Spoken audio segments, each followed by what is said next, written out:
नमस्कार दोस्तों। जैसा कि आप लोग ऑलरेडी जानते होंगे कि इंडिया G20 की प्रेसिडेंसी कर रहा है और इस G20 मीटिंग में बहुत सारे फैसले लिए जा चुके हैं, चाहे बात वर्ल्ड इकोनॉमी की हो या इन्वायरमेंट की हो या फिर सस्टेनेबल डेवलपमेंट की। तो इस G20 का इम्पैक्ट डायरेक्टली और इनडायरेक्टली हमारे इंडियन स्टॉक मार्केट पर प्रभाव डालने वाला है। तो चलिए डायरेक्टली देखते हैं कि इस मीटिंग का इम्पैक्ट किस किस स्टॉक पर कितना पड़ने वाला है।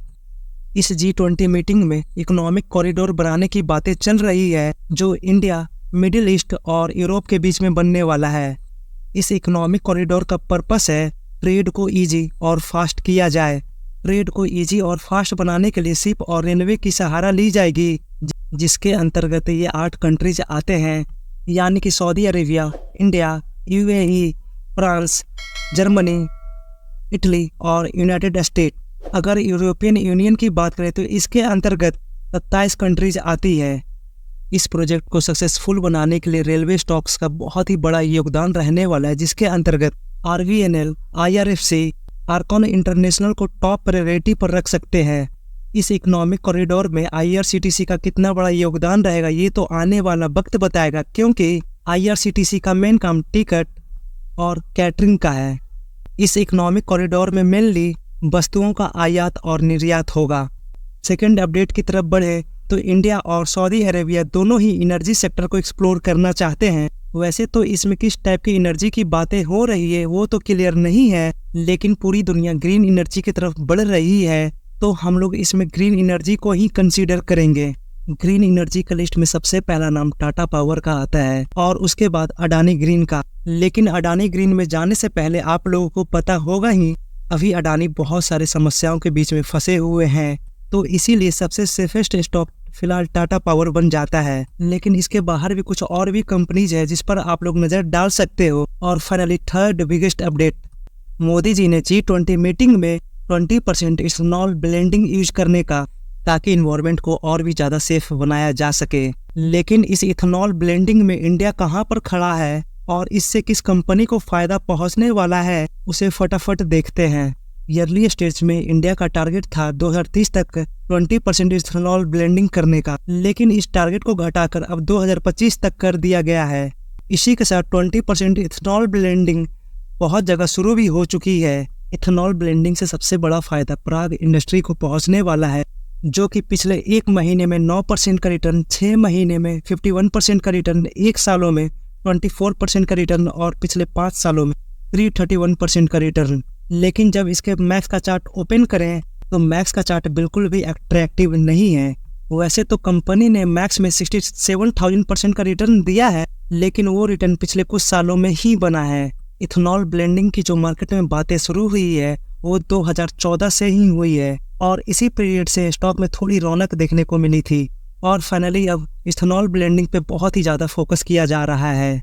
2014 ही वो पीरियड था जब इथेनॉल ब्लेंडिंग की बातें मार्केट में शुरू हुई थी और यही वो पीरियड था जब स्टॉक में थोड़ी बहुत रौनक देखने को मिली और अब काफ़ी एग्रेसिव तरीके से इथेनॉल ब्लेंडिंग पर काम किया जा रहा है।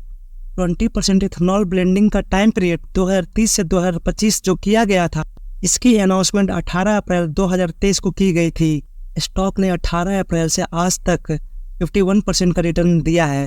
फाइनली प्राइवेट इंडस्ट्री की फंडामेंटल की बात करें तो प्राइवेट इंडस्ट्री का मार्केट कैप 9,500 करोड़ की है, जो कि एक स्मॉल कैप कंपनी है।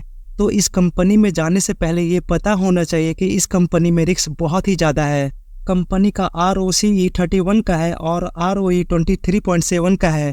कंपनी का स्टॉक प्राइस इतना भाग जाने के बावजूद भी कंपनी का PE 37 पर है, जो कि पिछले 5 सालों का एवरेज PE के नीचे ही ट्रेड कर रहा है। ईयर ऑन ईयर बेसिस पर सेल्स ग्रोथ 0.65% का है, जो कि ऑलमोस्ट ना के बराबर है। लेकिन इसके बावजूद ही प्रॉफिट ग्रोथ 42.15% का हुआ है। सेल्स ग्रोथ नहीं होते हुए भी प्रॉफिट ग्रोथ इतनी बड़ी, तो ये हुई है कंपनी की OPM की वजह से, जो कि पिछले साल 8% का था और अब 10% का हो चुका है। पिछले कुछ सालों से कंपनी की परफॉर्मेंस काफ़ी ज़्यादा अच्छा है एक स्मॉल कैप कंपनी की तुलना में, और प्रॉफिट भी एक स्मॉल कैप कंपनी के हिसाब से अच्छी है। लेकिन जब लॉन्ग टर्म की बात करें, 2012 तक कंपनी 1,000 करोड़ की सेल किया करती थी और 2021 तक इस सेल्स ग्रोथ में कोई बड़ी जंप नहीं आई है। तो यही रीजन है कि कंपनी कई सालों तक ऑलमोस्ट फ्लैट ही चल रही थी। जो असली ग्रोथ इथेनॉल ब्लेंडिंग में आई है वो है कोविड के बाद का ही पीरियड। कोविड के बाद के पीरियड में आप लोग देख सकते हो कि कंपनी कंटिन्यूअस ग्रोथ कर रही है और कंपनी के नेट प्रॉफिट में भी ग्रोथ है। कंपनी की शेयर होल्डिंग पैटर्न में प्रोमोटर की शेयर होल्डिंग पैटर्न पिछले 3 सालों से ऑलमोस्ट फ्लैट देखने को मिल रहा है। FII ने क्वार्टर ऑन क्वार्टर बेसिस पर बाइंग की है, TII ने भी बाइंग की है और इसी के साथ क्वार्टर ऑन क्वार्टर बेसिस पर पब्लिक की होल्डिंग घटी है।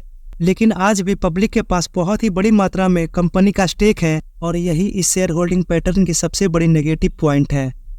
कंपनी की बिजनेस की बात करें तो कंपनी 75 देशों में काम करती है। कंपनी सिर्फ इथेनॉल प्लांट पर ही काम नहीं करती है, कंपनी इन्वायरमेंट, एनर्जी और एग्रीकल्चर सेक्टर में भी काम करती है। कंपनी 17% एक्सपोर्ट करती है और 83% इंडिया में ही यूज होता है। कंपनी की ऑर्डर बुक की बात करें तो 75% ऑर्डर इथेनॉल से आता है और ये ऑर्डर 4057 करोड़ का है। देन कंपनी की मार्केट प्रेजेंस की बात करें तो कंपनी तो ग्लोबल मार्केट का 10% एक छोटी सी कंपनी ने कैप्चर कर रखी है। आप लोग चाहो तो इस कंपनी के ऊपर स्टडी कर सकते हो, लेकिन इस कंपनी पर जाने से पहले आप लोगों को ये भी पता होना चाहिए कि इथेनॉल का प्रोडक्शन शुगर केन से होता है और गन्ने की खेती में बहुत ही ज़्यादा पानी की ज़रूरत होती है। जब बात गन्ने की हो तो गन्ने पे बहुत ही ज़्यादा पॉलिटिक्स होती है और गन्ने के प्रोडक्शन में पानी का खर्च भी बहुत ही ज़्यादा है। तो ये सभी पॉइंट्स को देखते हुए ही आप लोग इस कंपनी के ऊपर स्टडी कर सकते हैं। और इसी के साथ इस वीडियो को एंड करते हैं। Thank you for watching.